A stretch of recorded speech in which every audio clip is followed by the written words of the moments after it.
everybody, welcome back to a new video. Today I'm going to be building, I don't know, just a witchy little hut, I guess. I'm playing in the same neighborhood in Newcrest for both my Teen Runaway Challenge and my Black Widow Challenge, and I noticed that this lot had the same house on it in both files. So, since I thought the house that was already here was perfect for the sim that lived in it on my Black Widow Challenge, Alma Crane, our next door neighbor, was kind of inspired by Agnes Crumplebottom, I decided to bulldoze the lot in my Teen Runaway file and build a new house for the sim that lives here, Deja Esparza. Now, Deja is a spellcaster and a gardener in the floral arrangement track, so I wanted to give the house a witchy vibe, similar to the original house that's now exclusively Alma's. I also wanted to keep it off-grid because I feel like both Deja and Alma don't really do technology. Alma more because of her age, and Deja's just kind of one of those back-to-nature, tree-hugging kind of people. So it is a completely off-the-grid lot. There's no electricity to be had. I really like the challenge of building off-the-grid. I think the biggest challenge of off-the-grid houses is just lighting the space. The bathroom is particularly hard because it's so small, but I did manage to get everything well lit, and I put in 2 fireplaces that will also shed extra light when lit. I went looking for inspiration pics, and I kept coming across these houses on stilt foundations, and I was just searching things like witch hut, witch cabin, and this was coming up a lot. And my first thought was that people were either purposefully or subconsciously associating the stilt foundation with the chicken legs on Baba Yaga's hut. So not only did I incorporate this stilted foundation into the build, I made it really tall. Like, the house is standing on a big pair of chicken legs. I also made the roof very curved in, like a lot of the pictures I saw, which means, unfortunately, those beautiful windows with the flower boxes that you'll see throughout most of the build don't stay. I thought they were really cute, and I hate that I couldn't keep them. The roof wasn't even touching the window. There was room. It could have worked. Ugh, this game, I swear. This build will be on the gallery, Snaily Semi, like my Twitter, where you should totally go follow me, shameless self-plug. There's room for one sim or a couple, but it's not a starter home, let me tell you that. I don't remember exactly what it comes to, but you're going to have some bills. Luckily, Deja has a pretty good job and some savings and should be able to afford it, but that's just about all I have to say about the build, and I've heard some people express that when people just talk about the build, it's a bit boring, so I'm going to talk about Baba Yaga instead. And yes, that's the Russian pronunciation as far as I can personally produce it with my measly 3 semesters of Russian. Baba Yaga's name is a bit mysterious. Baba in most Slavic languages means something like grandmother. It's sort of a babble word like mama and papa, words little kids use because they can't say the full words. There are other uses. It's complicated, but grandmother or old woman is probably the most applicable. Yaga and its counterparts in other languages are kind of all over the place. Wicked wood nymph, serpent, horror, shudder, chill, anger, witch, evil woman, fury, disease or illness, to abuse, belittle, or exploit, doubt, worry, pain. I saw an article that mentioned a very mysterious boogeyman-like figure that has a similar name, hence why the feminine qualifier Baba is used for her. But while I can find a lot of sources suggesting that there may be a male counterpart, and that's why she is Baba Yaga, I can't find the one that gave me a prospective name.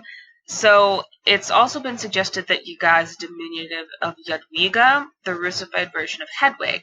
But suffice to say that the closest we can get to a literal translation of Baba Yaga's name is Evil Old Woman, which, you know, pretty descriptive. That's basically what she is. I mean, she's a little more complicated than that, but we'll get there when we get there. Baba Yaga has had many descriptions over the centuries. She's ancient and has existed in the minds of Slavic peoples for a long time, so of course it's hard to pin down just one description. She almost always has long, sharp teeth, but jury is out on whether they're made of iron or, well, teeth. She's very often quite small, and her body features are usually misshapen in some ways, such as having a large, distorted nose, or big eyes, or a big mouth to carry her long, sharp teeth. The better to eat us with, I guess. One or both of her legs are often described as either withered or bony, but again, no one can quite decide if they're just skinny and atrophied or if they're actual dead bone. But she does have the nickname Bony Leg, which, actually, that doesn't help at all, does it? Legs with skin on them can be bony. Sometimes she's said to only have one leg, because she's related to a snake. That's not as common as far as I can tell, but it is interesting. She lives in a hut that stands on giant chicken legs, as I said, and runs through the forest while she's gone so that no one can enter.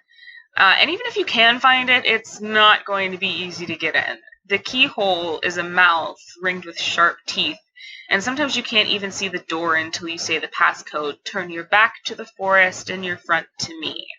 So if you try to pick the lock, good luck keeping your hand. And even if you manage it, try getting into an invisible door, locked or unlocked. While she is away from her house, terrorizing innocent peasants and kidnapping children, she rides around in a mortar and pestle, sweeping a broom behind her to cover her tracks so she can't be found. Very private woman, that Baba Yaga.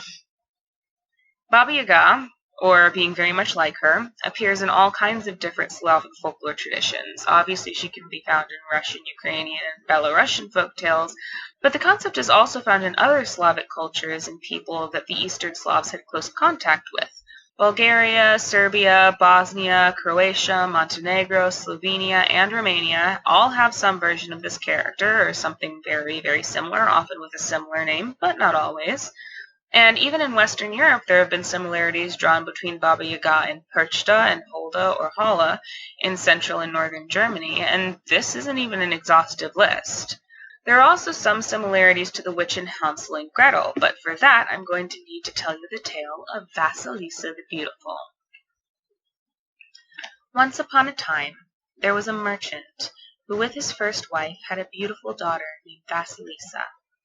But when the girl was 8, her mother grew sick and began to die. On her deathbed, her mother called Vasilisa close and gave her the gift of a small wooden doll, and told her to give it a little food and drink if she were ever in need. Her mother died soon after, and, missing her, little Vasilisa gave the doll a little food and drink, and it comforted her. After a time, her father took a new wife, who had 2 daughters of her own. Vasilisa's stepmother was very cruel to her, and made her do all of the work in the home, as if she was a servant. But with the help of the doll, she was able to complete any work her stepmother gave her. As she grew older, she grew even more beautiful, and many young men came to call on her. But it wasn't proper for Vasilisa to marry before her older stepsisters, so her stepmother turned away every suitor because they refused to forego the chance to marry Vasilisa to consider her stepsisters. One day, the merchant had to embark on a long trip for business. While he was gone, the miserly stepmother took the chance to sell their fine house in town and move them into a small, gloomy hut by a forest. One day, she told the girls to extinguish every fire in the house except for a single candle. As they were following her orders, her older daughter put the candle out. When this was discovered, the daughter blamed Vasilisa. Enraged, the stepmother sent beautiful Vasilisa into the forest to Baba Yaga's hut to retrieve the fire that they had lost. Vasilisa went, walking through the woods in the dark of the night. She was afraid and thought of turning back, but the doll told her to go to Baba Yaga's hut as she was told, so she went. While she was walking, a mysterious man dressed all in white, with white equipment, rode by her on a white horse in the hours before dawn. Then, a short while later, a similar man in all red, with a red horse, passed by as well. She came to a house that stood on large chicken legs, and was walled by a fence made of human bones, each post topped by a human skull. A black rider, like the white and red riders before, passed by her, and night fell, and the eye sockets of the skulls began to glow in the darkness. Vasilisa was too frightened to even run away, so she stood there until Baba Yaga came back, lying in her mortar and pestle, and found her there. When she asked Vasilisa why she was there, Vasilisa told her about the light that her family had lost. Baba Yaga told her that she would give her fire, but only if she completed the tasks she set out for her. If she was unable to complete the tasks, however, she would kill her and cook her for her dinner. So Vasilisa agreed, and she was left to clean the house and yard, do the laundry, and cook Baba Yaga's meal. These tasks were easy for Vasilisa, as she was used to doing work for her stepmother and stepsisters. But she had also been told to separate poppy seeds from the soil and sort rotten corn out of good corn. And though she tried and worked herself to exhaustion, she could not do all these things. Vasilisa despaired, and when all hope had been lost in her, She laid down to sleep with tears in her eyes. The doll, feeling for its owner, whispered to the sleeping girl that it would complete the tasks. At dawn, the white rider passed. At noon, the red rider. As the black rider rode past, Baba Yaga returned. She looked at Vasilisa's work and saw that she could complain of nothing. She bade 3 pairs of hands to come and squeeze the oil out of the corn, and asked Vasilisa if she had any questions before she went. Vasilisa asked about the riders, and Baba Yaga told her that the white rider was dawn, the red was the sun, and the black one night. Vasilisa then thought to ask about the disembodied hands, but she felt the doll quiver in her pocket and realized that she should not ask. So she told Baba Yaga she had no more questions. Baba Yaga then asked Vasilisa how she had completed her work. When Vasilisa told her, "With my mother's blessing," Baba Yaga became furious. She said she would not have anyone with any sort of blessing in her house, and gave Vasilisa a skull lantern of burning coals, and threw her out. Upon her return, Vasilisa found that in her absence, her step-family had been unable to light any fires in the home. Candles, lanterns, logs, nothing would light. Even those brought in from outside would extinguish themselves as soon as they were brought over the threshold. But as Vasilisa stepped inside, rather than dying, the coals in the skull lantern burned brighter and hotter, until it was so bright and hot the flames engulfed Vasilisa's step-family, burned them to ashes. The skull told Vasilisa to bury it under the house so no other humans would be harmed by it, and to leave this place. Vasilisa did so, and left for the capital, where she became a cloth-maker. She became so skilled in her craft that the Tsar himself eventually noticed, and brought her to the court to make cloth for him. Eventually, he married her. The end. So as you can see, there are a lot of similarities between this tale and Hansel and Gretel. Like I said, a stepchild or stepchildren are sent into dangerous woods by their stepmother in an act of, honestly, pettiness. They meet a child-eating witch in a strange house and must overcome trials to escape. Of course, in Hansel and Gretel, the trial is the witch herself, but Baba Yaga is more complicated than that. She's dualistic, a representation of healers and wise women.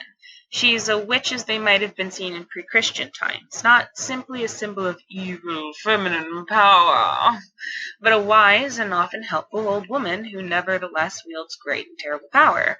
She can help you, or she can kill you, just like many herbs that were used as medicine at the time could also be powerful poisons or ingredients in hexes and curses. This is especially apparent when you look at what she rides instead of a broom. A mortar and pestle can be used to this day to represent a pharmacy.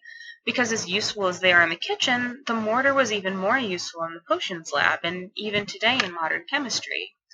For those of you who don't know, a mortar is that little bowl made of ceramic or wood or stone or whatever, and the pestle is that little rod thing that you smush and rub into the bowl to grind up herbs and spices.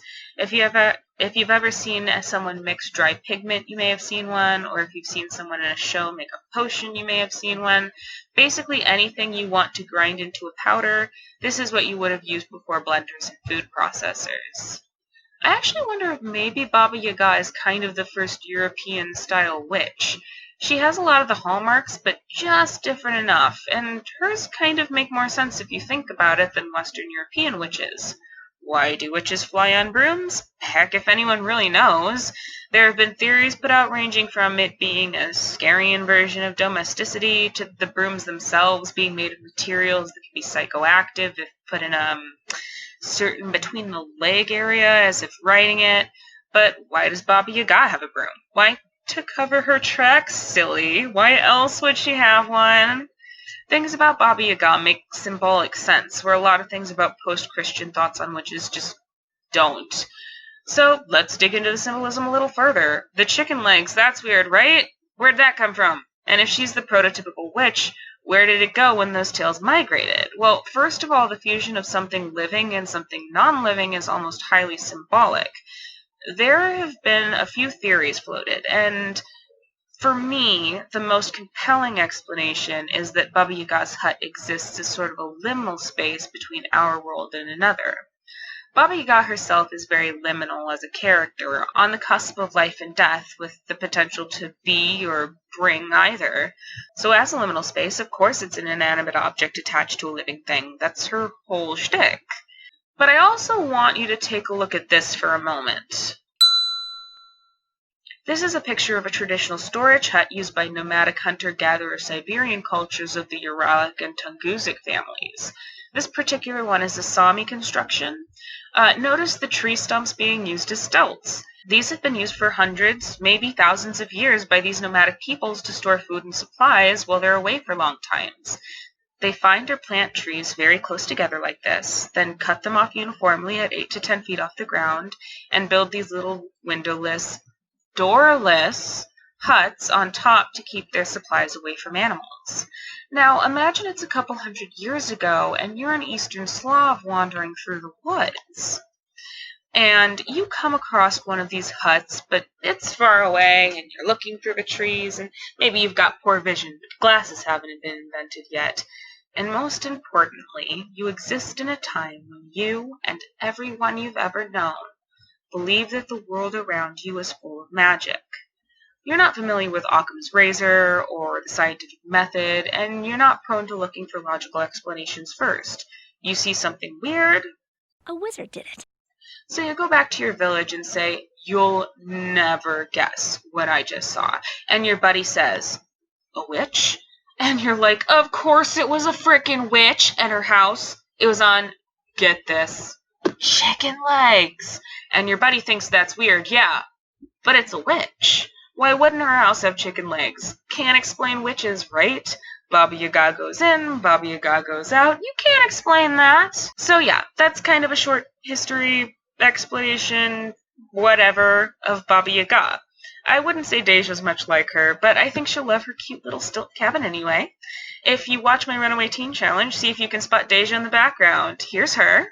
She did already show up last episode, but she's an adult, so we can't talk to her. And that's the build. I really hope you liked it. Don't forget to like, share, subscribe, ring the bell, and follow me on Twitter and the gallery at SnaillySummer. Catch you later. Bye!